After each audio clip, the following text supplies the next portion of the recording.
6:30 last night, the 14-metre steel ketch Cockle Spray was making its way up the coast, preparing to enter Port Stephens Heads when it ran aground on Snapper Island.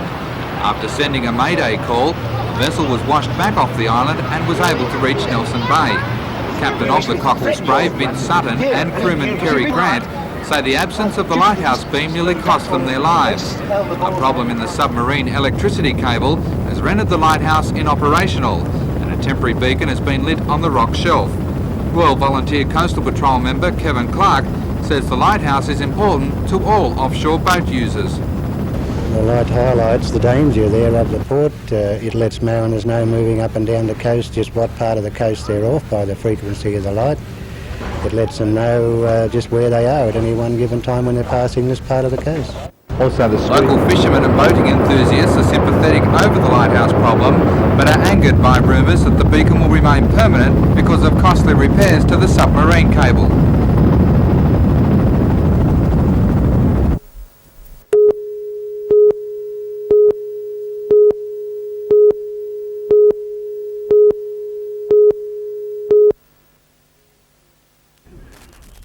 Merewether Carlton defeated University 12 points to 7 to take the outright lead in the competition. University struck first, going over the line early in the first half after a brilliant break from Tony Smith, who sent Paul Henley in for an easy try. There were plenty of hard knocks throughout the game that was played on a heavy Townsend oval. Simon Charters led by example for the Greens, making tackle-busting runs penetrating deep into University's quarter. However, Merewether's engine room proved just too strong for the Uni boys, running out comfortable winners.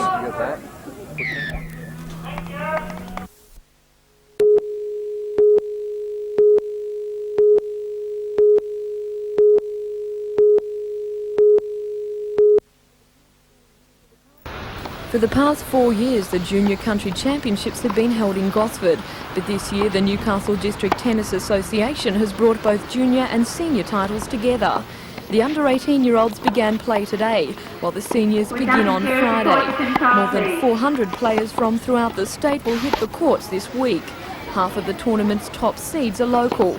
They include Richard Nichols, Emily Fisher, Brad Jones and Kylie Hunt. Meanwhile, at Townsend Oval, more than 300 young football hopefuls gathered to get tips from the Masters. The coaching clinic was held by South Leagues Club in conjunction with the Newcastle Knights. It's hoped that the friction between locally run league and the Winfield competition will be lessened through these joint ventures. For the youngsters from throughout the region who attended the clinic, it was a chance to see and learn from the best.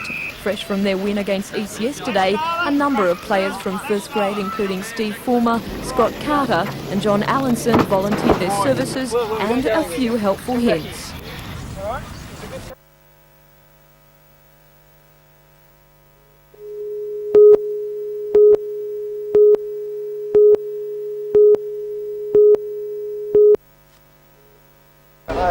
Newcastle High has quite a reputation in surfing circles. The weekend's win at Narrabeen makes it the third time Newcastle has won the Australian Championships. The team of Todd Parkinson, Cameron Crisp and Pat Kelly claimed the title by taking out each of the three heats 5-0 and the final against Queensland 4-1. Cameron surfed in each heat, and his performance earned him a place in the Australian school team, which meets the touring American side in Sydney tomorrow. Cameron is confident of hammering the Americans. Oh, I just want to beat him. I just hope we go good, like all the Australian team. We all work together and that and go good.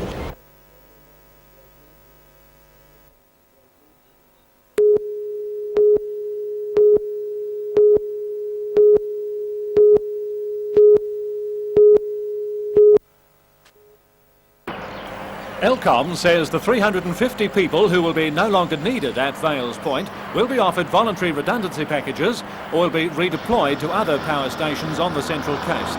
No date has been set for the move, but it will probably be sometime this year.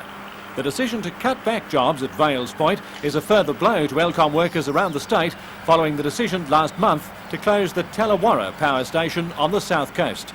Elcom says there'll be no forced retrenchments at Vales Point, but workers were aware cutbacks would be made as the 4 small units there had been out of operation since March. 2 large generators, installed in the mid-1970s, will continue to operate for the next 15 years at least. The federal member for Dobell, Michael Lee, reacting to LCOM's decision, said it would devastate the Wyong Shire, increasing unemployment and reducing apprenticeships. Mr Lee described today's announcement as another breach of Mr Greiner's election promise that no public sector workers would lose their job. An industrial relations list of hopes.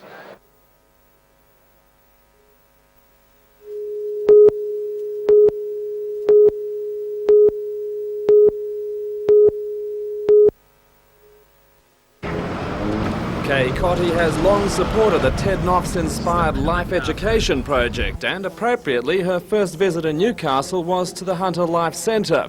Public fascination with her historic circumnavigation of the globe hasn't waned since her triumphant entry into Sydney Harbour last year. If anything, interest is stronger as Australians begin to fully appreciate the enormity of the achievement. Although it was school holidays, there were plenty of admirers at the Life Centre anxious to hear more about the voyage. The children are great. They ask all the normal questions. Are you scared? What did you eat? How big did the waves get? Who did you talk to? All different things like that. Disappointingly, Kay's solo voyage raised only $40,000 for the Life Education program, but she's continued to campaign for the cause from the day she set foot on Australian soil, and a target figure of $1 million isn't far away. After inspecting the Hunter Life Centre, Kay Cottee was as determined as ever that all Australian children should have access to similar schemes. Oh, it's fantastic.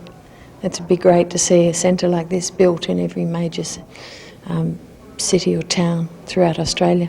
You had a chance to meet a fair few...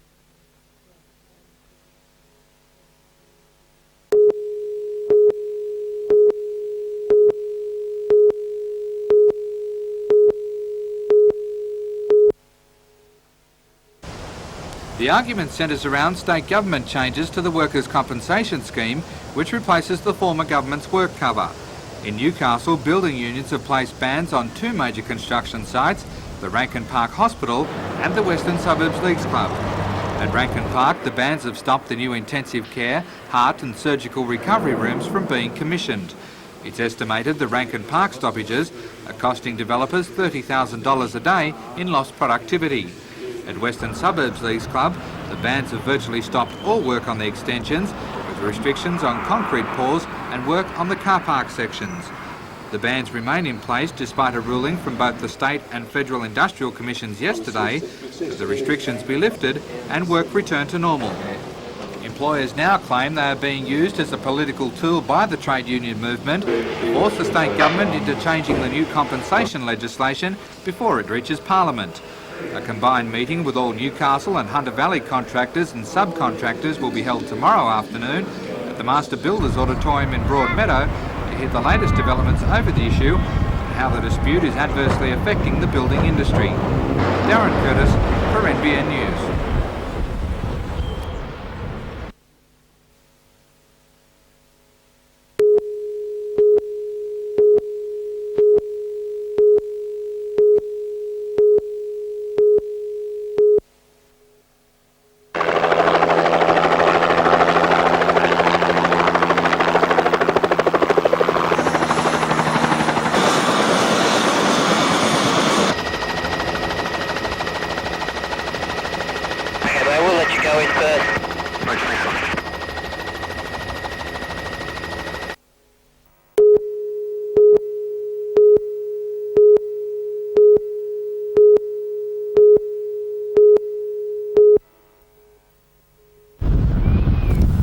Teachers' long service leave has already been the subject of dispute this year. In March, the Industrial Commission ruled that all teachers were entitled to take leave when it fell due. But until the Conciliation Commissioner hears the appeal, the Teachers' Federation and Burrigal teacher Bruce Holmes believes his refusal of leave could discourage other teachers from taking on senior students. The Federation will appeal. They believe that the judgment's not right legally. It could have, if it were allowed to stand, it could have adverse implications for all teachers who have Year 12. Mr Holmes, who teaches English and history, has the full support of the Teachers' Federation. Both are amazed by the Conciliation Commissioner's strongly worded refusal. I was very puzzled because circumstances beyond my control meant that I was not given the opportunity to testify at the Industrial Commission, and despite this, Commissioner Redman, if I can look at the words, said that I exhibit an arrogant and lamentable disregard for students' academic welfare, which students and parents, both past and present, know to be completely unfair and untrue. He says he made relief arrangements and took all steps to ensure his students were not disrupted. The decision appears to hinge on Mr Holmes's refusal to give the personal reasons behind the application. His principal, Jim Hayman, offered a transfer to another school to enable him to take his leave, a move which Mr Holmes claims was underhand. But Mr Hayman says this option was offered in good faith. It was expected that he would accept a transfer enabling him to take long service leave if he was really strongly desirous of having that leave. In other words, if there were strong compassionate grounds that he was not prepared to divulge, he would accept a transfer in order to take that leave. Clearly, as he was not interested in that transfer, it helped me make my decision that he wasn't really in urgent need of requiring leave during this term. And he says the Commission's ruling restores the confidence of parents and pupils in the continuity of teaching during a crucial time before HSC examinations.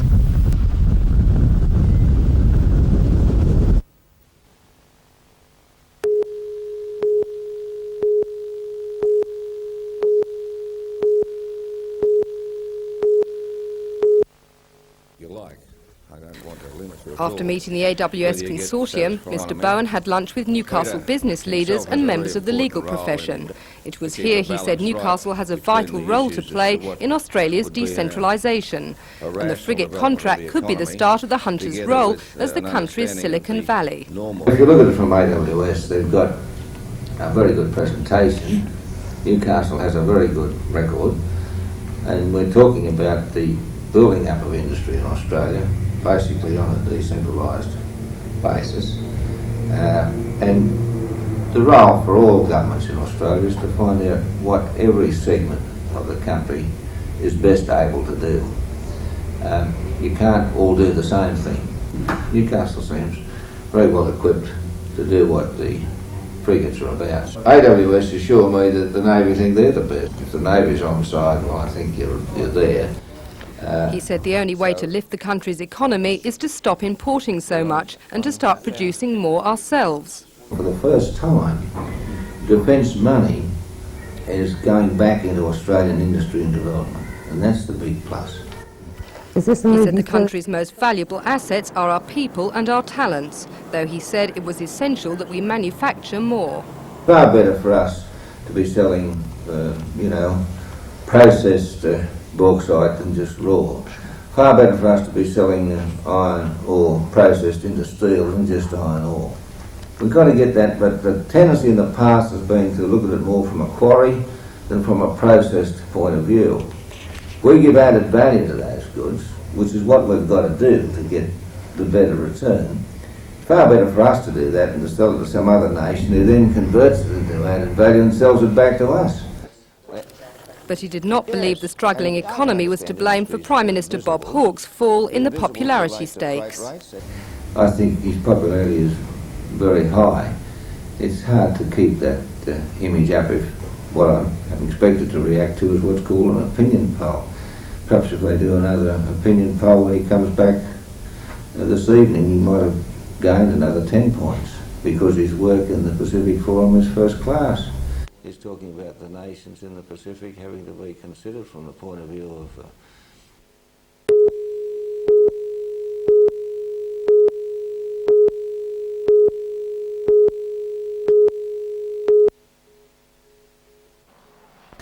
The gallery's latest acquisition, A Dreamy Day on the Derwent, was painted in the final years of Lloyd Rees' life. Plagued by failing eyesight, Rees drew heavily on artistic vision to paint the pale, delicate, abstract work. In all, the Newcastle Gallery has 24 works by Lloyd Rees. Go back 20 years and you'll see a far less abstract landscape, even more so if you look at the gallery's earliest Rees acquisition painted in 1937. A Dreamy Day on the Derwent will remain on public display for the next month. It will be exhibited once again in the new acquisition show at the end of the year.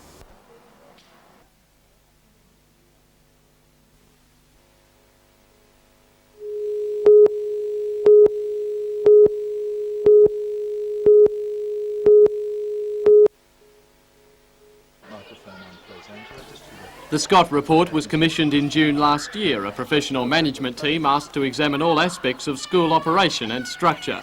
Dr Scott is not due to release his actual report for 2 months, but a glossy briefing paper has preceded it, allowing the government to test the water of reform. Although the changes have yet to be agreed to by Cabinet, Premier Greiner has approved it in principle. An implementation team has been appointed and is travelling the state, spreading the Scott elixir for the education system. Today it was Newcastle's turn. Almost 120 school principals packed into the Merewether High Library for a briefing on the possible changes. Principals play a much larger role in a Scott-styled education, taking much greater control of administration, budget and staff selection. And some at least welcome the change. That the fact that they have their own control and administration and their own organisation will make it a better place for our students, and that students will get a better education. The Department of Education Task Force says there's nothing very revolutionary about the Scott report. In fact, it says decentralisation is already a trend overseas, and New South Wales has been beaten to it by a number of other states. However, if Dr Metherall believes that means that this will be better accepted than many of his other initiatives, the Teachers Federation begs to correct him. Clearly it is a whitewash for what the government wants to do. It is Scott's recommendation to give schools control of their own budgets which has particularly aroused the suspicion of the Teachers Federation. It says schools are bound to run out of money and then will have to turn to the community to pay the bills. We would anticipate that parents would have a greater participation in the decision making of the school, and that there would be a combination of parents, teachers and schools working together for the benefit of the school and the students in it. It'll be about more super Lamington drives than it will be about actually parents having a say in how schools are run. Scott's observations on staffing are also bound to be hotly debated. Principals will be assessed on their efficiency every 5 years. Other teachers will be selected on merit, doing away with the old list system. The Federation fears that will mean less desirable schools will not be able to attract good teachers. However, although the details have not been worked out, the department says it's confident of overcoming such problems. Rosshampton, NBN News.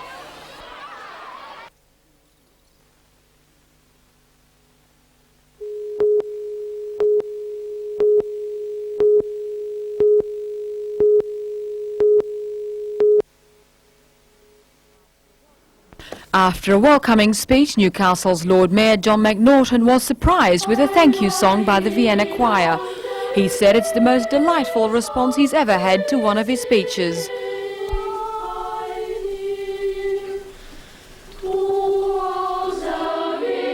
27 boys, selected from hundreds of hopeful auditioners in Australia each year, have been touring overseas since March 17. The original Vienna choir was set up by Austrian King Maximilian in 1498. The choir has since become a performing phenomenon. Almost 500 years the choir has sung for royalty, governors and presidents. But the performing life for the singers is short.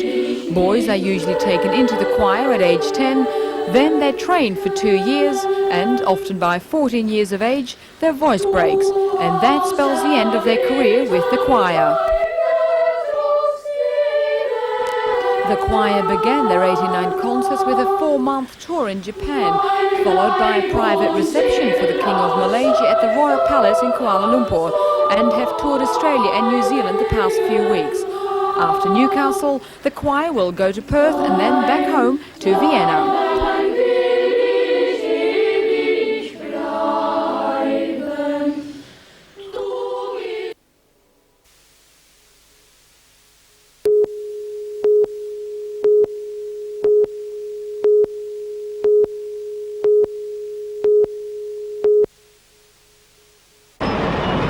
Railway workers were expecting bad news yesterday, but not quite as bad as this. Few stations have missed the scalpel in a drastic restructuring of the system. In a 4-year plan, 66 jobs will go at Civic, closing down the depot. Cardiff will lose 125, Port Waratah 130, and Broadmeadow is set to shed nearly 300 workers. State Rail Northern Regional Manager Bruce Hall says it's just basic economics. It's a question of the service that is on offer is far too costly, and we must reduce that cost. State Rail says it's losing $21 million a week, $5 million of that here in the northern region. That's a drain on the public purse of $1 billion a year. And under the Greiner government's New South Wales Incorporated, jobs had to go. 6,000 jobs have gone in the last 2 years, and the latest batch of headlines have union leaders extremely concerned about the future. But this government has gone harder and faster than any government could have imagined would. Rail workers must be terrified of what's going to happen to them, and how can they feel satisfied with their job and do a proper job with that hanging over their heads. Further, government talk of privatisation is worrying workers, with moves afoot to tender some bus links and railway milk bars to private operators. State Rail says job losses will go through natural attrition, voluntary redundancy or redeployment. No workers will be sacked. And for the paying public, general approval today that something had to be done to improve the rail service. At the moment I've had a doctor's appointment and it's finished. So what do you think of State Rail? Not very much at the moment. It's not very good. It's not very reliable. Next week, State Rail Chief Executive Ross Sayers will tour country areas to discuss the cuts with workers. Despite the Hunter's importance as a major regional area, the Rail Chief will not be talking in Newcastle.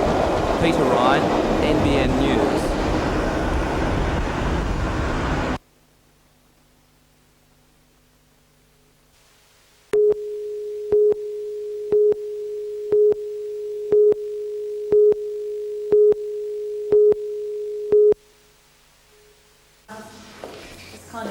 Charlestown detectives uncovered a booty of stolen electrical goods, jewellery, tools, stereo equipment and even a Space Invaders machine in surprise raids on a number of Newcastle homes. Police say the goods were stolen several weeks ago from a house and a pharmacy in Warners Bay. However, Neighbourhood Watch revealed vital information and police suspicions were aroused when they heard that a computer, amplifier, speakers and compact disc player had been sold for just $200. Further inquiries led them to the stolen property. We've had 8 people charged. They've been charged with offences from receiving, break, enter and steal and drug offences. They've been bailed or appear at court at a later date. And I understand you've also planned further raids? Yeah, well we hope to have a lot more property recovered within the not too distant future.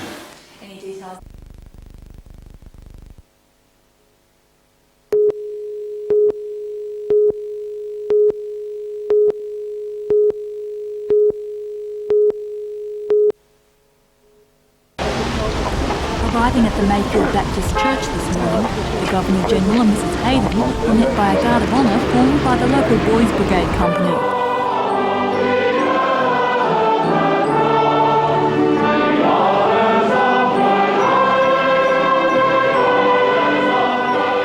The Haydens joined the Thanksgiving service to mark the handover of the title deeds of Lewis House, a church-run hostel for country students and apprentices. Hostel Committee Chairman Milton Morris said it was an honour but not a surprise that the Governor-General agreed to acknowledge the community good achieved by Lewis House. Following the service, the Vice-Regal pair were guests of honour at the luncheon hosted by the Hostel Committee.